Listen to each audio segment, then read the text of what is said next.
What are your first impressions about Turkey? What did you like most during your trip? That's a hard question because every time I think of one thing, I think of 5 more. But probably my very favorite thing was Ephesus, because the ruins were phenomenal. They were just gorgeous, especially the library. And let's talk about food. Did you like the food? Everyone was gaining weight within the first week. It was so good, we couldn't say no to it. It was excellent. Everything was fantastic. But my favorite was the Iskender doner kebab, I guess it was called. It was wonderful. And what about the people? Yeah, the people were so friendly, and they just welcomed us. I remember in one place, we had a lot of places to go to, and not a lot of time, at the Ataturk Museum. And they just parted the ways for us, because they said, they're not tourists, they're teachers. They let us in, smiling. You don't see that very often. So everyone was wonderful. And how are you going to use the information that you gathered in Turkey, that the things you saw in Turkey, you witnessed in Turkey? Will that be helpful in your career?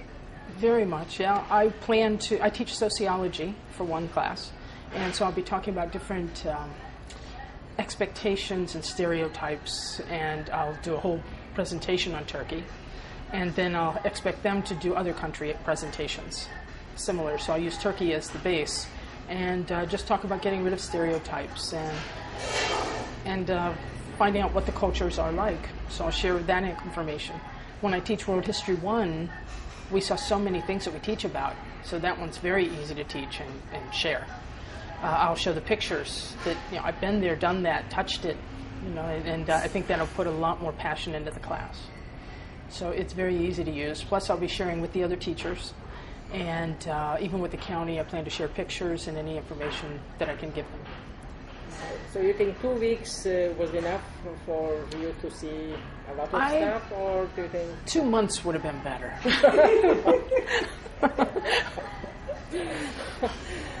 Yeah, it wasn't enough. We could have spent so much more time everywhere. I see that you're having Turkish tea. So are you used to having Turkish tea? Yeah, everywhere we went. On the bus? Even on the bus, yeah, it was wonderful. So I drank a lot of tea there. How about transportation? Did you have any difficulties, or? We had the big white bus, and apparently the schools that we go to know about the big white bus. So as soon as we come, they know we're there. It was great getting around. The bus driver was fantastic.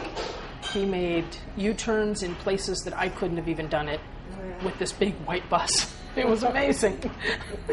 So, yeah. And did you visit any school during the visit? We went to 3 or 4. I think 3. Yeah. Did you meet with students or teachers? At one of the schools, we met with some of the students. 1 or 2 of them maybe. There were students there. And in one school, there were no students, but the teachers were there. The students were already off. But the schools looked very nice.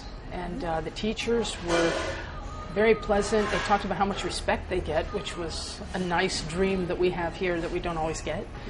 And so it was very good. Thank you so much. You're welcome. Thank you. I know. I love Portland. But my first time, although I'm 60, I've never been to Portland. But I love it. Okay, Francie. Yes. Give us some background information about yourself. Which school do you teach? I'm a 4th grade teacher in Virginia. My school is about, I would say, 10 miles outside of D.C. The population at my school is very mixed. We have students that come from many different countries: Senegal, Ghana, Pakistan, India, Cambodia. In my classroom, there were 14 different cultures represented in my classroom. I myself, my family immigrated here from Haiti, so I'm first-generation American here. So traveling is one of the things that I like to do, meeting people, other cultures. It's a wonderful experience. I think you grow personally, and professionally as a teacher, too, you also grow. Going to tours like the circuit and stuff. Was it your first trip to Turkey? It was my absolute first trip to Turkey, and hopefully it won't be my last. I think that it was a very good taste, the beginning, 2 weeks, and I think that I'd like to go back and on my own terms spend maybe, if I want to spend 3 days in Cappadocia, I spend 3 days. If I want to go to Pamukkale, I think when we went there, we didn't have a chance to go to the back part. There was some exotic swimming, and there's some ruins, and I would go there. I'd probably spend 2 days there, not just a day. Just, so I would love to go back. It's a beautiful country. Did the trip or Turkey meet your expectations? It met and surpassed it. I was really, really impressed with the hospitality, going into the stores. Everyone showed us. The ruins. I love history. I don't teach history. I do teach history. I teach Virginia history. But the ruins, going to Ephesus, I felt like the Bible was coming to life when I went to Ephesus, and I really loved it. Walking there, I could be a tour guide for Ephesus. I loved it so much. Just the day-to-day life of the Turkish people surprised me too. So it was a wonderful experience. Learning for me as myself and as a professional, things I can bring in the classroom. So I really enjoyed my stay there. What was the most striking thing you saw there? Most impressive?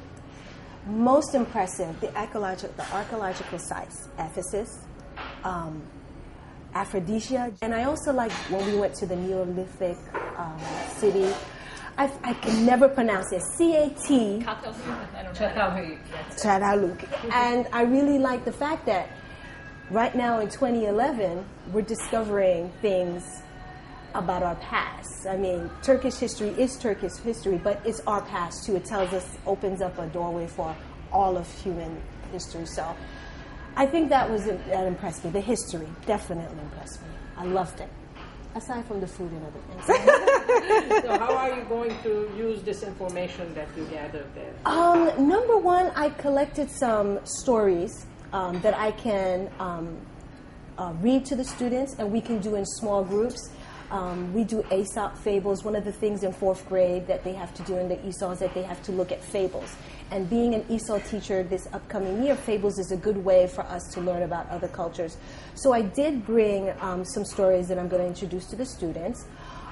In terms of writing, I have one project where the kids have to be encouraged to write. So I'm going to have the kids do some research on the 3 cities that America has their embassies and their consulates, and the kids are going to do a little history, a little review of the culture. They can do the art if they want to. They can learn about the food, whatever they want to, and they're going to write a persuasive letter to convince their parents that they should relocate to that particular store, that particular city. So I'm going to get the writing. I'm going to get them, interested in about Turkish histories, and I bought some Turkish music. One of the things that I did in the classroom, and I'm going to continue, is that when we're writing, I usually put on some music. So we have cultural nights. So I'll be able to have, Turkish table. I can have a Haitian table. I'll be able to dip and dab and have a lot of tables. So I'm excited about that. That's wonderful. That's wonderful. How about the food? Did you like the food? I love the food more than anything else. So I can't say that. I enjoyed the food. Because 1, I like lamb. 2, I like egg-pangs. 3, I don't eat pork. So I was happy. But thank you very much. You're welcome. You're welcome. You're welcome. I think that is the one. She has black hair. No, she has come your color. Yes. She was Turkish. That was one of my favorite things also. The ruins are wonderful, the country's wonderful, but I thought the people were just so warm, and I liked the sense of family. We would visit a park along the Bosphorus, and you would see parents there and multi-generations. It seemed like people took a little more time to enjoy nature and beauty, and they weren't plugged into, there were cell phones, but they weren't with their BlackBerries all the time. It seemed like a little slower pace than America. We talked on our trip about it was kind of like America back in the 1950s. It just seemed I was never scared. I never felt like I was going to be pickpocketed or anything. It was just lovely. People were very kind, very friendly. What is your favorite place in Turkey now? My favorite place in Turkey? I liked Istanbul very much. I liked the water, the Bosphorus, and they took us to the Arcadia restaurant the first night, so you're looking at the skyline of the Hagia Sophia, the Blue Mosque, and I thought it reminded me of Paris, Istanbul. It was beautiful and clean, very cosmopolitan. Topaki Palace, I know I'm not pronouncing it right, but I liked Istanbul very much. So, did you meet with some students and teachers in Turkey? And we did. I actually met a friend I had hosted at my house. He is a student from Istanbul, so I had a little bit of an idea that was quite cosmopolitan in Istanbul. I did meet with him, and we did visit some schools along the Bosphorus, a couple of the universities we also visited. We also learned in Turkey they have a special vacation home for teachers, and it's along the Bosphorus, because we talked about that too. I wish I knew the name of it, but that was really interesting to hear. And we all want to go back, everyone on the trip. Yeah. Everyone wants to go back. And how are you going to use the information? I can't wait to get back to school. I'd like to do some marbleizing with my students, and I want to talk very much. The calligraphy was so beautiful. I took over 2,000 photographs, and I was very interested in the different mosques, the different styles of calligraphy, and the words. Just the writing was so beautiful. So I want to do some marbleizing with my students, and also